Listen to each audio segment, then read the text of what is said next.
Antara gold bar 5 gram dan 1 dinar, yang mana satu pilihan yang terbaik?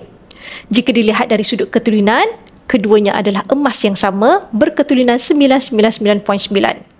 Bezanya hanya dari berat emas. Gold bar beratnya 5 gram dan 1 dinar ini beratnya 4.25 gram. Beza berat 0.75 gram.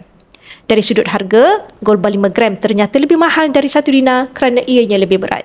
5 gram hari ini harganya sekitar RM2,300 dan 1 dinar sekarang berharga sekitar RM2,000.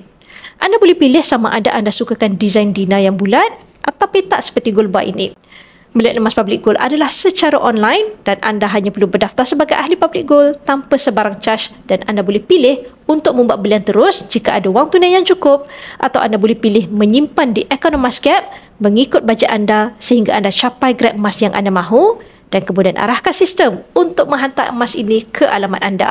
Bagi yang berminat untuk dapatkan emas public gold sama ada secara bayaran terus atau simpanan di akaun EmasGap, anda boleh rujuk pin video saya untuk 5 langkah daftar akaun public gold, dan saya akan bimbing anda dalam cara dan langkah-langkah simpanan emas yang terbaik untuk anda.